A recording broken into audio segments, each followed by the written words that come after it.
میں اس کے پاس پھول کہاں سے آئے، حالانکہ یہ ریت پر پڑا ہے اور حرکت بھی نہیں کر سکتا۔ اس نے مجھے مخاطب کرتے ہوئے فرمایا کہ ابو اسحاق، میری وفات کا وقت قریب آیا تو میں نے اللہ عز و جل سے سوال کیا کہ میری وفات کے وقت اپنے اولیاء کرام میں سے کس ولی کی زیارت کرا دے، تو ایک آواز آئی کہ ابھی تیری وفات کے وقت تجھے ابو اسحاق حواز کی زیارت ہوگی۔ مجھے یقین ہے کہ وہ آپ ہی ہیں اور میں آپ کا منتظر تھا۔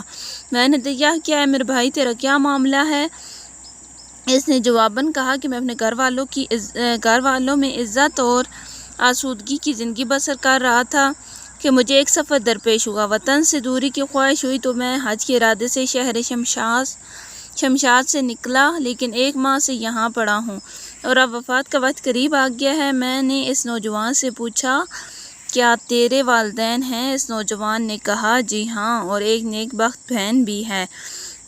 میں نے پوچھا کیا ابھی اپنے گھر والوں کو ملنا بھی پسند کیا یا انہوں نے کبھی تمہارے بارے میں جاننے کی کوشش کی؟ اس نوجوان نے کہا نہیں، مگر آج ان کی مہک سونگھنا چاہتا تھا تو میرے پاس بہت سے درندے آئے اور خوشبودار پھول لائے، میرے ساتھ مل کر رونے لگے۔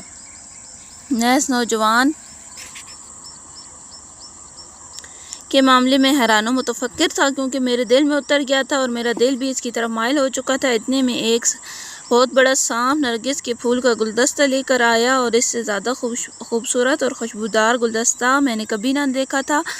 سانپ نے وہ گلدستہ اس نوجوان کے سر کے قریب رکھ دیا اور بڑی فصیح زبان میں بولا، اے ابراہیم، اللہ عز و جل کے ولی کے پاس ابراہیم عز و جل نہیں تھا حضرت، اے ابراہیم، اللہ عز و جل کے ولی کے پاس سے لوٹ جا، کیونکہ اللہ عز و جل غیور ہے، وہ سب کچھ دیکھ کر میری حالت عجب ہو گئی۔ میں نے ایک زوردار چیخ ماری اور پھر مجھ پر غشی طاری ہو گئی۔ جب ہوش میں آیا تو وہ نوجوان اس دنیا سے کوچ کر چکا تھا۔ میں نے پڑھا انا للہ و انا الیہ راجعون، ہم اللہ کے مال ہیں اور ہم کو اسی کی طرف پھرنا ہے، اور کہا بہت بڑی آزمائش ہے کہ میں اس کے غسل اور کفن دفن کا انتظام کیسے کروں گا؟ تو اللہ عز و جل نے مجھ پر اونگ طاری کر دی، جس کا غلبہ کی وجہ سے میں سو گیا۔ طلوع آفتاب کے وقت مجھے ہوش آیا، دیکھا تو اسی حالت پر تھا، لیکن اس نوجوان کا کوئی نام و نشان باقی نہ تھا۔ میں پریشان ہو گیا۔ بہرحال جب حج ادا کر کے شمشاد پہنچا تو چند نقاب پوش عورتیں میرے پاس آئیں۔ ان میں سے سب سے آگے ایک لمبے بالوں والی عورت تھی جس کے ہاتھ میں ایک چھاگل تھی۔ وہ مسلسل اللہ عز و جل کا ذکر کر رہی تھی۔ جب میں نے اسے ایک لمبے بالوں والی جب میں نے اسے کو غور سے دیکھا تو وہ ان تمام عورتوں میں اس کے علاوہ کسی عورت کو اس نوجوان کے مشابہ نہ پایا۔ اس نے مجھے پکارا، کہا اے ابو اسحاق، میں کئی دنوں سے آپ کے انتظار میں ہوں۔ آپ نے مجھے میری آنکھوں کی ٹھنڈک میرے بھائی کے متعلق بتائی۔ ابو اسحاق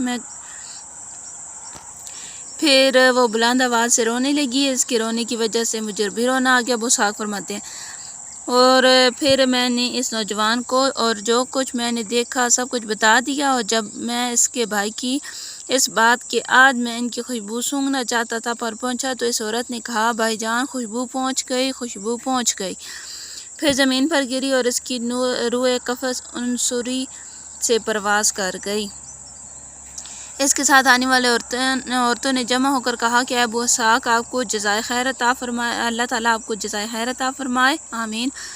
جب اس کو دفن کیا گیا تو میں اس کی قبر کے قریب رات تک کھڑا رہا۔ میں نے رات خواب میں اس سے ایک سبز و شاداب باغ میں دیکھا۔ اس کا بھائی بھی اس کے قریب تھا اور دونوں قرآن پاک کی یہ آیت مبارکہ پڑھ رہے تھے۔ یہ آیت مبارکہ تھی جی، اور اس کا ترجمہ ہے، ایسی ہی بات کے لیے کامیوں کو کام کرنا چاہیے۔ اور اللہ تعالیٰ جو ہے وہ ہمارا آج کا جو ہے پڑھنا اپنی پاک بارگاہ میں قبولیت کا درجہ عطا فرمائے۔ اسی کے ساتھ نیکسٹ ہمارا ٹاپک جو ہوگا وہ اللہ تعالیٰ کی خفیہ تدبیر ہوگی، اور انشاءاللہ نیکسٹ ویڈیو میں ملیں گے۔ تو تب تک کے لیے رکھیں اپنا بہت سارا خیال، دعاؤں میں رکھیں سب کو یاد۔ زندگی ایک ہی دفعہ ملتی ہے، بھرپور طریقے سے اس کو گزاریں، قرآن و سنت کے طریقوں پر چلیں اور دوسروں کو سکھائیں۔ جہاں تک آپ کی پہنچ پڑتی ہے، جہاں تک لوگ آپ کو مانتے ہیں، آپ ان کو بتائیں، سکھائیں۔ دین، کیونکہ ایک دن ہم نے بھی مرنا ہے، قبر میں جانا ہے۔ قبر کے حالات بہت سخت ہوتے ہیں اور ہم سب کو معلوم ہے کہ قبر میں کیا کیا ہونا ہے، لیکن پھر بھی ہم اس بات کی فکر نہیں کرتے۔ تو اللہ تعالی ہمیں زیادہ سے زیادہ استغفار کرنے کی توفیق عطا فرمائے، آمین۔ تمام ہمارے صغیر اور کبیرہ گناہوں کو معاف فرمائے، آمین۔ اسی کے ساتھ اجازت چاہوں گی، خوش رہیں، ہنستے رہیں، مسکراتے رہیں، دعاؤں میں یاد رکھیں اس چینل کو، مجھے، سب کو، تمام امت مسلمہ کو۔ اللہ حافظ، السلام علیکم ورحمۃ اللہ وبرکاتہ، فی امان اللہ۔